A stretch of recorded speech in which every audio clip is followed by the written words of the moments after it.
ওদিকে কসবার ঘটনায় আইনজীবী নিয়ে একটা রহস্য ঘনীভূত হয়েছিল, আর সেই রহস্যের পর্দা ফাঁস করলো রিপাবলিক বাংলা। প্রথমবার রিপাবলিক বাংলার মুখোমুখি হয়ে কসবা ল কলেজে নির্যাতিতা যে তরুণী, তার বাবা বিস্ফোরক মন্তব্য করেছিলেন।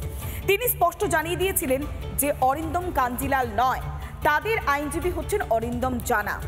আর যখন সোজাসুজি স্বর্ণালী অনুষ্ঠানে এই বিষয়টি পরিষ্কার করা হয়েছিল, মঙ্গলবারই প্রথম এই খবর আমরাই ব্রেক করেছিলাম। আর তারপরেই দেখুন আইনজীবী রহস্যের যে জটিলতা, তা কিন্তু এবার প্রকাশ্যে।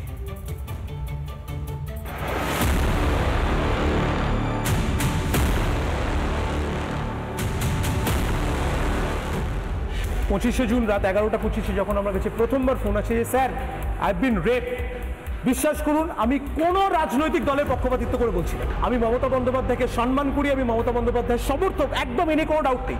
কিন্তু আজকে আমার ছাত্রী ধর্ষিতা, তৃণমূলে আমার জুনিয়র গেছিল, মেঘা আলটিমেটলি আমার বিরুদ্ধে অ্যাপিয়ার করেছে।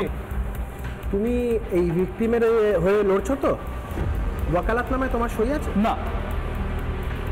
How can you represent the victim? Kasba কাণ্ড থেকে নিজের স্বার্থ চরিতার্থ করেছেন অরিন্দম কাঞ্জিলাল। আইনজীবী সেজে ঢাক পেটাচ্ছেন নিজের।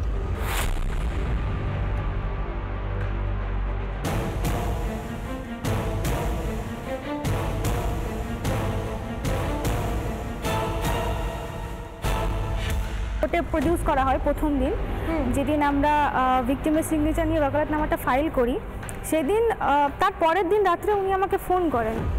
ফোন করার পর উনি আমাকে বলেন যে আমার তো ভিকটিম ফোন রিসিভ করছে না, তো তুমি কি ওর সাথে কমিউনিকেট করতে পেরেছো? আচ্ছা, এই মামলাটাই তো ওয়াকালাতনামা নেই। আমি বললাম যে ওয়াকালাতনামা নেই মানে ভিকটিম আমাকে অনুমতি না দিলে আমি অ্যাপিয়ার করলাম কি?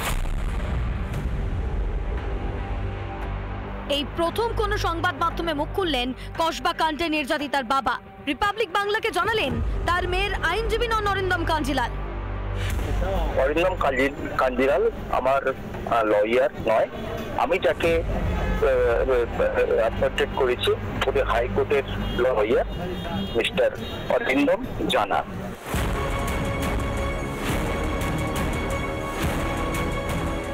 রিপাবলিক বাংলা।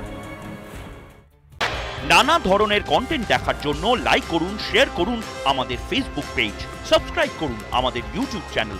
পাশাপাশি অন্যান্য ব্রেকিং নিউজের জন্য অবশ্যই চোখ রাখুন রিপাবলিক বাংলায়।